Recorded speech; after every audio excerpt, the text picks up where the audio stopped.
Él ha ocupado cargos gerenciales relacionados con la financiación de varias empresas mexicanas que cotizan en bolsa. Cuenta con más de 25 años de experiencia en diferentes industrias y empresas como Cemex, Grupa, Alfa y PepsiCo. Su conocimiento profesional incluye áreas como la operación, comercialización y lanzamiento de productos, finanzas corporativas, planificación financiera, fusiones y adquisiciones y operación de bienes comerciales. Le damos la bienvenida con un aplauso, por favor.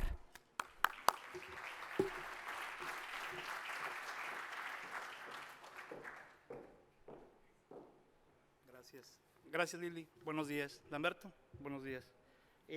Vamos a iniciar con… Ok.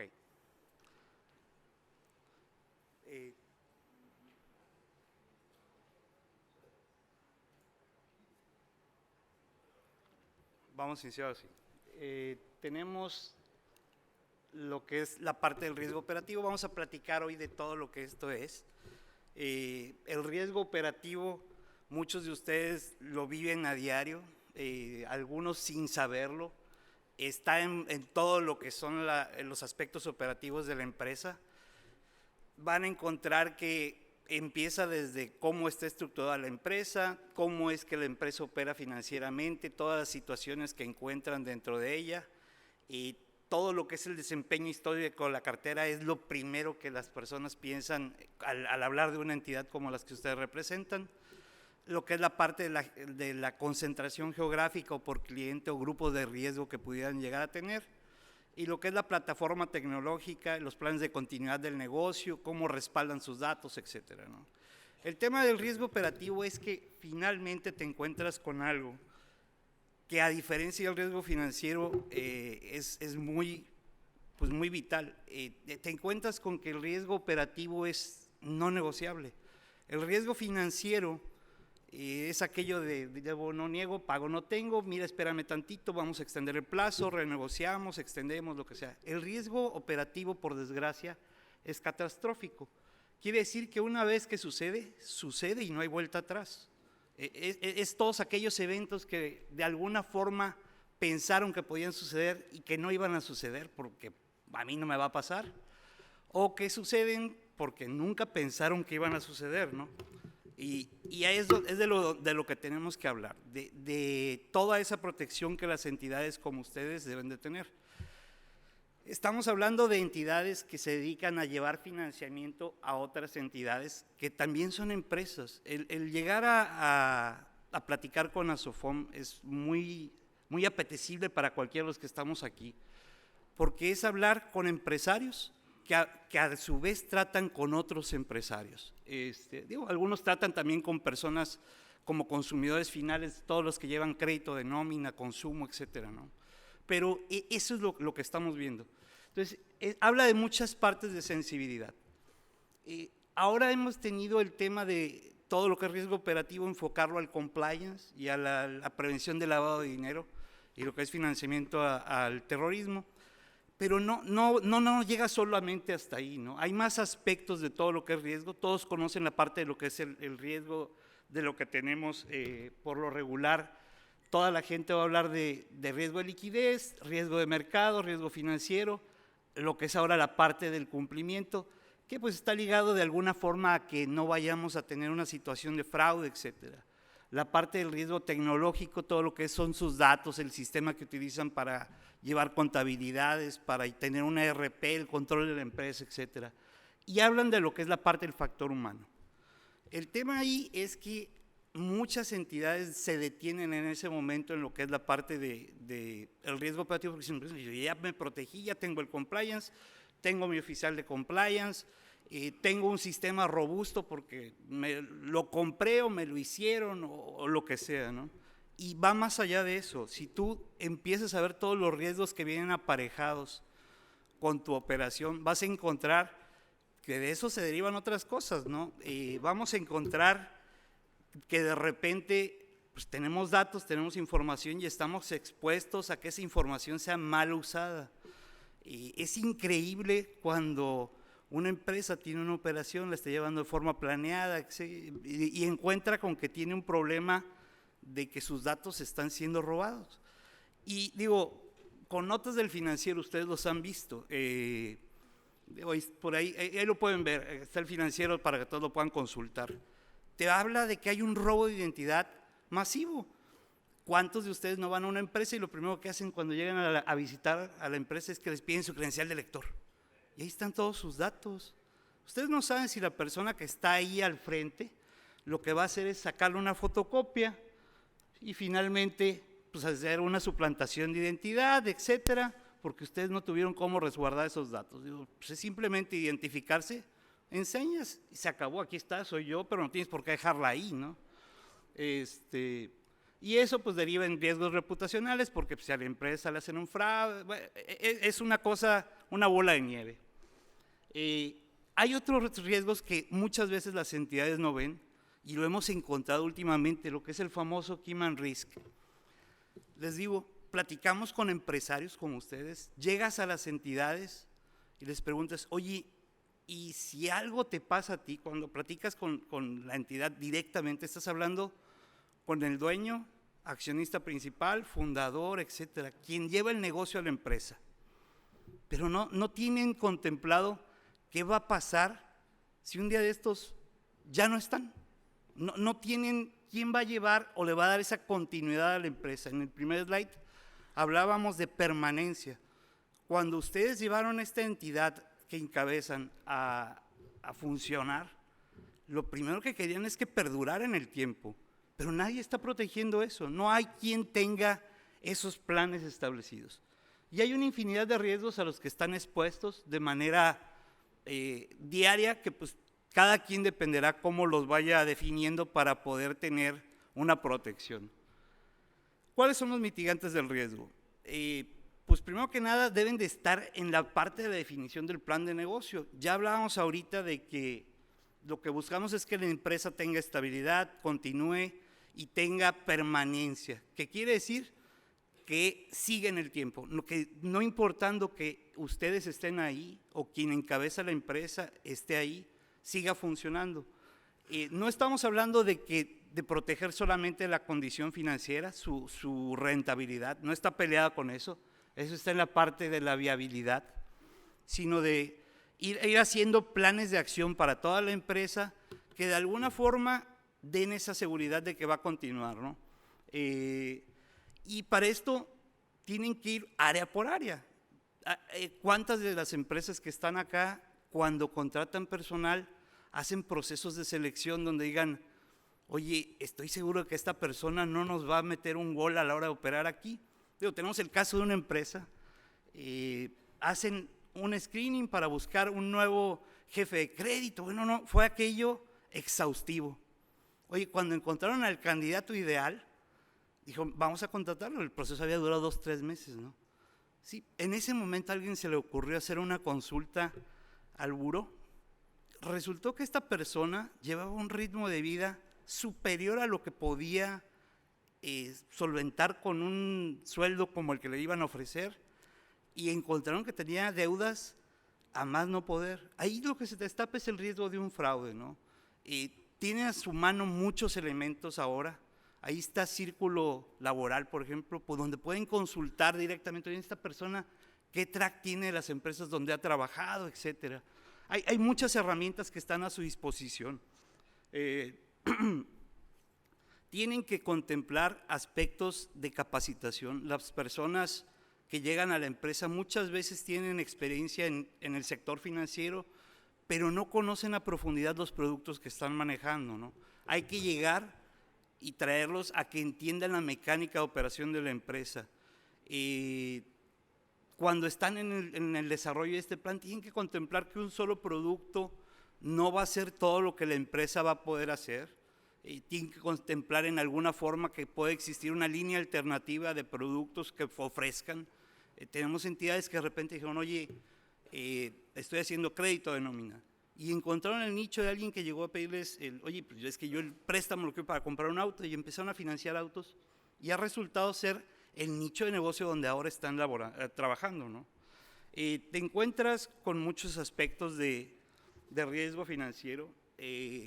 Vas a encontrar muchas entidades que desarrollan un software o quieren comprar un software y por lo mismo piensan que van a empezar a operar porque su producto a lo mejor es genérico, pero tiene ciertas particularidades que los llevan a pues que el software no hace el match con su operación, y entonces empieza el tema de voy a hacer un desarrollo, y en el hacer su desarrollo no lo completan, pierden control de todo lo que son sus cuentas, etcétera. Toda esa parte es riesgo operativo, ¿no? Y finalmente caemos al punto de lo que se ha vuelto pues la mayor preocupación en este momento de las SOFOMS, el tener ese famoso compliance. Y ya tienen todas sus unidades de su compliance officer, porque tuvieron que certificarse, ya tienen en plan todos sus manuales, tienen todo, y tienen su equipo de auditoría interna. Y entonces caen en otro riesgo, ¿no? De un riesgo siempre vamos a brincar a algo que está aparejado. Llegamos al famoso riesgo del conflicto de interés. ¿Cómo voy a ser yo juez y parte al momento de que hago mi proceso de auditoría? Mucho de lo que es auditoría queremos hacerlo in-house, porque es como aquello que decían las abuelitas, ¿no? La ropa sucia se lava en casa. Y no es así, porque ahí está el conflicto de interés. ¿Cómo va a venir ese auditor a decirnos, no? Pues es que, ¿sabes qué? El que está aquí haciendo es que, digo, estamos hablando de empresas donde la participación del personal, por lo regular, es relacionado, o es amigo, o es familiar, o es alguien que conoce. ¿Cómo le van a decir a quien es la cabeza de la empresa, o quien está recibiendo este reporte de auditoría, quien les está haciendo un hoyo, es alguien que está dentro de la empresa y que es cercano a ellos? Entonces, viene el conflicto de interés, ahí están muchas entidades que pueden participar con ustedes en este proceso. Ahí está SAI Science, hace auditorías, no tiene conflicto de interés en hacerlo. Ellos tienen un equipo que yo creo que puede servir para todo este propósito, y no están comprometidos ni con la entidad de forma directa, ni con los accionistas, ni con los funcionarios, y lo pueden hacer de una forma sin conflictos, ¿no? Es cuestión de que ustedes lo busquen. Para todo esto, primero tienen que definir qué es lo que quieren proteger, ¿no? ¿Qué es un activo? No necesariamente tiene que ser un activo tangible. Siempre queremos proteger lo que suena, el dinero, los recursos, la utilidad, pero hay muchas cosas que le dan valor a la empresa. Es lo que los estadounidenses nombran goodwill.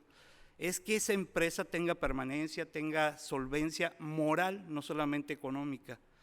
Tienen que definir qué es lo que quieren proteger, qué es lo que le puede suceder, de qué lo quiero proteger, cuánto me va a impactar, no solamente en dinero, sino en la permanencia, en la vulnerabilidad que pueda tener. Tengo que definir por qué puede suceder. Digo, oye, pues si estoy haciendo negocios y tengo un tema donde manejo mucha información, pues digo, a lo mejor quiero proteger eso. ¿Cómo puedo evitarlo? Lo tengo que definir en mi plan de negocios. ¿Cuál es la probabilidad de que esto suceda? Hay riesgos que uno dice, no, pues esto a mí no me va a pasar, y por lo mismo caemos en el error de decir, no lo voy a proteger. Eso finalmente es una decisión de riesgo, es no hacer nada, y también es una decisión válida, pero no es lo más recomendable, ¿no? Y una vez que ya tienen visto todos estos aspectos, van a tener un nivel aceptable de impacto para un activo que ustedes quieren proteger. Ese es su nivel de riesgo que van a aceptar. Ahora, el tema, esto no sucede de forma única, esto tiene que ser para cada activo que ustedes quieren proteger. Y por activos estamos hablando desde la información hasta la utilidad, desde su reputación hasta esa voluntad de que la empresa tenga permanencia en el tiempo, ¿no? ¿Cuáles son las mejoras que hemos visto últimamente? Pues más que nada han sido en el aspecto del gobierno corporativo, y hay mucho apego a lo que son las mejores prácticas de lo que nos ha dicho el regulador que debe haber. Hay una mejor participación en el gobierno corporativo de personas no relacionadas con la entidad para evitar el riesgo de interés. El gobierno corporativo es bien curioso. Cuando platicas con las entidades, sobre todo con este gremio que son empresarios, llegas y les dices, oye, es que mira, debemos de tener un gobierno corporativo donde haya una independencia de actuación entre quien dice cuál es lo que tiene que hacer la empresa y sus ontológicamente su destino final, esa permanencia, y lo que vamos a hacer poco a poco en el tiempo para construir esa permanencia. Es bien curioso que de repente quien está al frente de la empresa te diga, bueno, yo soy el presidente del Consejo de Administración, director general, director comercial y quien está al tanto de todo. Y cuando empiezas a ver todo lo que es el gobierno corporativo, la estructura, te encuentras que también es el presidente del Consejo de Auditoría, del Comité de Auditoría, de Prácticas Societarias, de Tecnología, de Comercialización, de todo. De hecho, tenemos el caso de una entidad. Llegamos, le platicamos, decimos, oye, espérame, hay que darle continuidad. La búsqueda de tener un gobierno corporativo es darle esa continuidad a la empresa operativa y que le permita no tomar decisiones con el corazón, sino bien consensadas y que tengan una trascendencia. Uno no es el tenedor de toda la sabiduría, siempre hay un campo del que desconoce. Va a haber alguna forma en que alguien le apoye, por eso vamos a llamar gente independiente a que participe con nosotros en esa toma de decisiones. En este caso, esta persona se lo platicamos así, era el accionista principal de una entidad y tenía unos socios. 2, 3 años platicando esto, poco a poco fue soltando algunos de los comités y en la última visita que tuvimos con él, dice, ¿saben qué? Ya tomé una decisión. ¿Cuál? ¿Qué pasó? ¿Qué hiciste? Recomprar a los socios. Soy ahora el único accionista de la empresa. Y esto fue un paso atrás de todo, ¿no? Ya se quitó el tener que ver a todo mundo en un consejo, una asamblea, etcétera. Él decide qué va y qué no. Pero el tema es que no tiene un plan de continuidad. Le preguntas, oye, ¿quién va a seguir esto si a ti te pasa algo mañana? No hay quien siga el negocio. El negocio va a seguir en marcha con lo que tiene hecho, porque no ha previsto quién va a tomar las riendas del negocio y no le ha dado autoridad de actuar ni a sus ex socios ni a las personas que laboran con él en la entidad, ¿no? Hemos encontrado que existe esa resistencia a transmitir todo lo que hay. Te digo lo que necesitas, te digo lo que tienes que hacer, pero no te llevo de la mano para que conozcas ampliamente ni puedas suplir esta función, ¿no? Muchas de las entidades no piensan que pueda haber una transición organizacional, que sea que alguien llegue y lo compre, están de repente cerrados a eso. Viene mucho aquel, yo prefiero ser cabeza de ratón que cola de león, pero oye, pues si finalmente estás en esto por la permanencia de la entidad, es un buen camino, es una opción que puedes considerar, pero no la consideran, ¿no? Es de repente dices, hay gente interesada en adquirir esa operación y que tú sigas participando porque tienes el know-how y lo descartan de manera inmediata. Es algo que de repente no entiendes por qué, si lo que quieren es dar esa permanencia. Y es lo que buscamos, que haya planes de sucesión, ¿no? Lo que nosotros hacemos en Fitch, digo, de algún punto íbamos a llegar a platicarles esto, es llevar un análisis de todos estos aspectos. Digo, tenemos varias áreas, ustedes lo han visto, quienes están calificados, ya sea con nosotros o con otra entidad, saben que el análisis va más allá de simplemente llegar y hacer un análisis de sus estados financieros, es conocer a la entidad, platicar todos estos aspectos, encontrar todos los aspectos de riesgo, ir desglosando uno a uno las áreas de oportunidad. Y te encuentras 1001 cosas, ¿no? Casos que de repente cuando los platicas a una audiencia como ustedes, te das cuenta que no te los creen, piensan que uno los inventó, ¿no?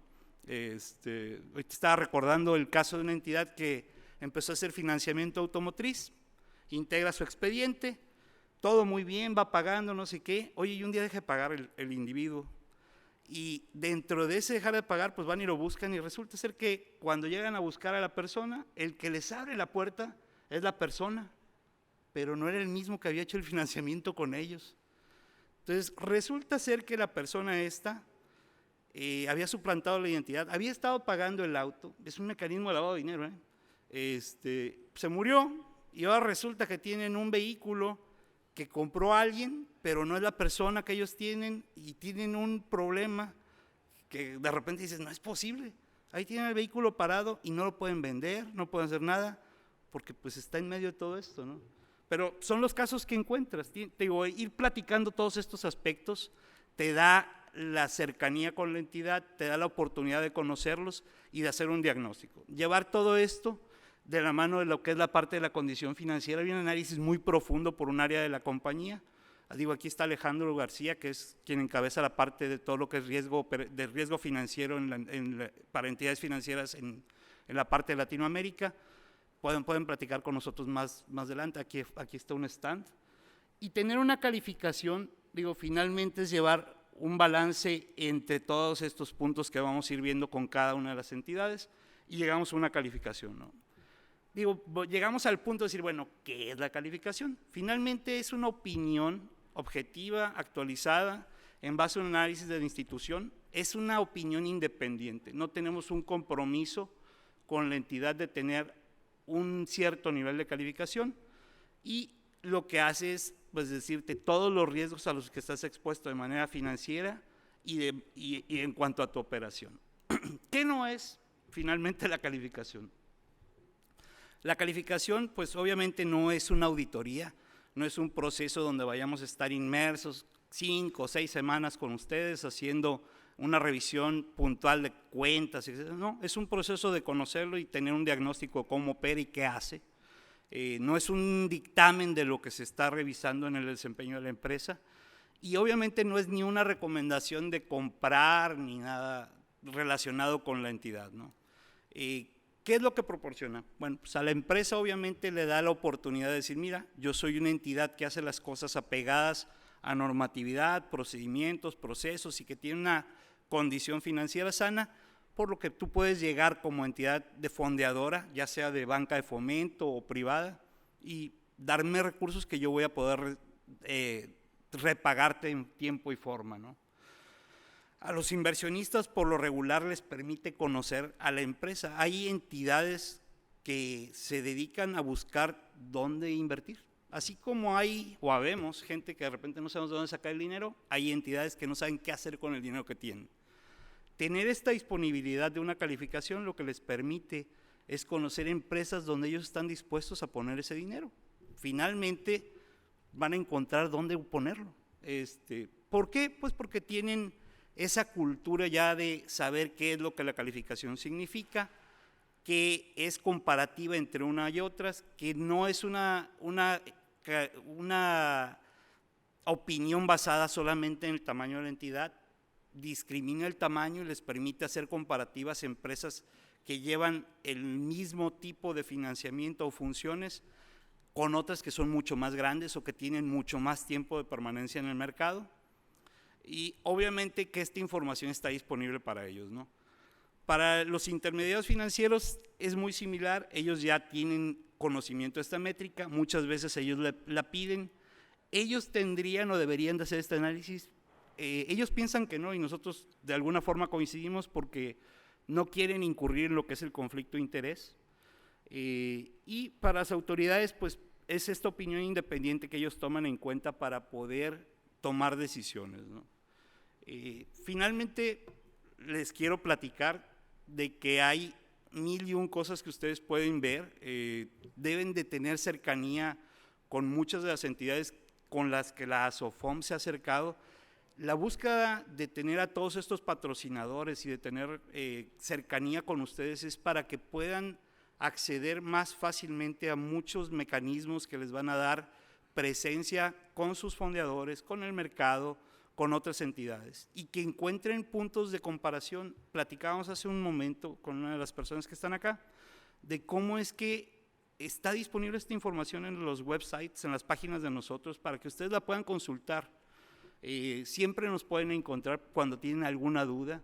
El proceso de calificación, digo, está escrito en una serie de reportes, lo pueden consultar, y si hay dudas en cuanto a lo que son aspectos de criterio, de metodología, con gusto se pueden acercar con nosotros. Creo que hay muchas entidades interesadas en que lo que es la parte de las SOFOMs crezca. Estamos hablando de entidades que tienen ese conocimiento diferenciado con las entidades financieras tradicionales, con el banco. Estamos hablando de entidades que tienen una cercanía con el empresario por ser empresarios. Son los que entienden la parte de cómo es que una empresa opera y que no siempre funciona como un reloj aceitado, de que puede haber retrasos, de que puede haber extensiones de plazo, y que esa es la forma en la que va a operar. No quiere decir que pierda rentabilidad, sino que tiene una medición de riesgo mucho más cercana por el conocimiento de lo que es ser empresario. Espero les quede este conocimiento o esta plática como un punto de reflexión y decir, oye, yo soy empresario y quiero estar al tanto de esto, ¿no? Y protejan sus riesgos. Gracias.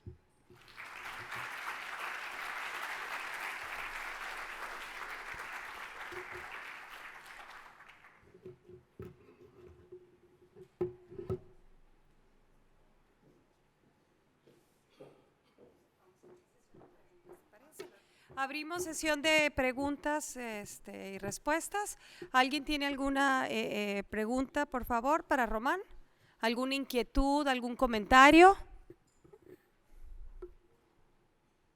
¿Aquí? ¿No? ¿Todo bien? Bueno, aquí tenemos, por favor, ¿nos ayudan a pasar los micrófonos? ¿Mande? 5 minutos. Sí, claro. ¿Ya le van a pasar el micrófono? Es que no veo nada.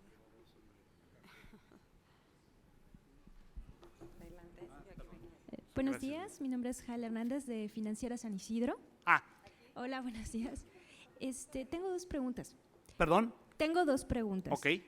¿En cuánto tiempo se podría llevar ustedes en hacer la calificación de un intermediario financiero? Digo, yo sé que es dependiendo del tamaño y operaciones, tal vez, no lo sé muy bien, por eso lo pregunto. Ahorita entramos. ¿Y esta calificación tiene alguna duración? ¿Se tiene que renovar? ¿Cuánto tiempo podría yo contar con esta calificación? Rápido. Sí, es una pregunta recurrente. El proceso de calificación desde que inicia hasta que tienes una calificación dura entre 5 y 8 semanas. Vamos a hablar de que cuando inicia, por evitar ese conflicto de interés, en las calificadoras llevamos por separado lo que es el área de negocios del área analítica. Nosotros no sabemos muchas veces de todo lo que se está llevando de negocios hasta el momento en que el área de negocios nos da el famoso green light, que es esta entidad está solicitando este servicio de calificación y empieza a hacerlo. En algunas ocasiones, aquí afuera está el stand, van a ver que está ahí un requerimiento de información, es estándar. Las entidades que les interesa se lo llevan, empiezan a juntar la información y cuando ellos tienen esa firma de lo que es los documentos de negocios lista, inmediatamente nos hablan y nos envían esa información. Lo primero que hacemos nosotros cuando la información llega es que verificar que tenga dos aspectos. Uno es integridad y el otro es consistencia. Integridad se refiere a que esté la información que requerimos para hacer el análisis. Y la consistencia se refiere a que el dato que nos están dando para algún aspecto, podemos decir, total de personal. Si en uno de los puntos donde estamos viendo dice 250, es muy raro que más adelante me encuentre yo que nada más son 50 o que son 700. Entonces, que sea consistente. Cuando hemos verificado esto y que no falta nada y que tenemos la información completa, empieza a correr ese periodo de tiempo que va de 5 a 7 semanas. Eso es lo que hacemos, más o menos. El tamaño de la entidad, pues realmente hemos visto de todo, ¿no? Entidades muy pequeñas que se mueven muy rápido, entidades pequeñas que no se mueven, entidades muy grandes. Tenemos el caso de una entidad que quería calificación, llamadas. Nos tardamos 4 meses en juntar la información para poder tener la información. Entonces decían, no, es que tú me dijiste que se tardaba 7 semanas, 8 semanas. Sí, pero a partir de que yo tenga la información y tú te tardaste 3 o 4 meses en dármela. Entonces ese es un tema, ¿no? Tener la información. Pero ese es el plazo más o menos. ¿Alguien más?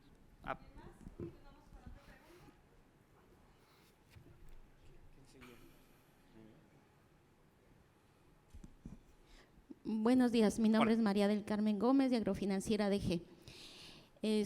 Dos preguntas o dudas, a ver, resuélvamelas. Nosotros nos calificamos con una calificadora obviamente, pero a veces nosotros todas las OFOMES estamos buscando pues mejorar nuestras calificaciones, ¿no? Y para nosotros cada año es un reto, ¿no? Porque vemos las observaciones que nos hacen y andamos ahí como locos tratando de cumplir y estar bien.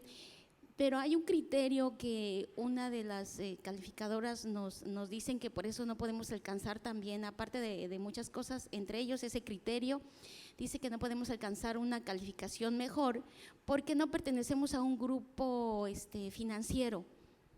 no voy a decir la calificadora, ¿no? No. Y eso pues también nos limita mucho. Yo pues oye, soy una Sofón y si no pertenezco al grupo financiero, pues qué onda, ¿no? Qué rollos. Bueno, esa es una duda. Y la otra es, ¿por qué las calificaciones son tan caras? Bueno, vamos a hacer una omisión de la segunda pregunta. Yo soy un analista, no estoy envuelto en los temas de negocios. Con gusto las chicas de negocios están aquí afuera y puedo platicar con ellas. Pero por lo que sé, la banca de fomento le puede apoyar con eso. En muchas ocasiones llevan una parte de todo lo que es eso, la parte del costo de la calificación, porque ellas también están interesadas en que lo obtengan. El proceso de calificación tiene una revisión anual. De hecho, hace rato no terminé contestando eso. Se revisa anualmente, la calificación es vigente por un año, al momento de llegar a ese año se vuelve a revisar y se sigue dando vigencia. Ese es el proceso. El que no esté ligada a un grupo financiero, pues no debería de ser un tema, porque la operación que estamos viendo es directamente la de la entidad. Alejandro le puede orientar mucho más en eso, que es quien ve riesgo crediticio, pero no es un aspecto que sea lo que define una calificación. Muchas veces se define por la escala de negocio. Hemos encontrado, por ejemplo, en otros sectores, hay entidades que son rentables, ahí están, tienen permanencia, son entidades que tienen 75 años o más de operar, pero lo que hemos visto es que su escala de negocios, que quiere decir cuánta cartera administran, no crece, y no crece porque son altamente regionales y enfocadas solamente en un sector, y año tras año es lo mismo. Entonces, y funcionan como cooperativas. Entonces es muy difícil que tengan rentabilidad, que tengan crecimiento, que tengan mayor capitalización, etcétera. Se quedan en lo básico, que no creo que sea su caso. Entonces, con toda confianza, se puede acercar, platicamos más adelante. Ahí está Alejandro, yo creo que le puedo orientar muy directamente con todos estos aspectos. Con gusto nos podemos ver más tarde. ¿Alguien más? Voy.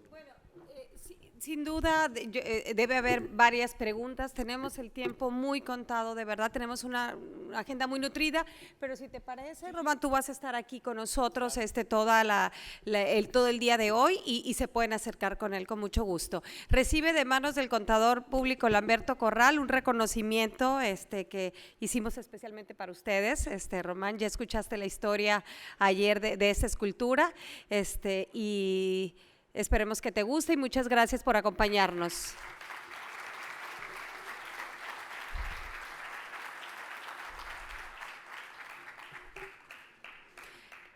A continuación, el licenciado Raimundo Salvador García Pelayo, que es socio de PLD y Financiamiento al Terrorismo de Salles.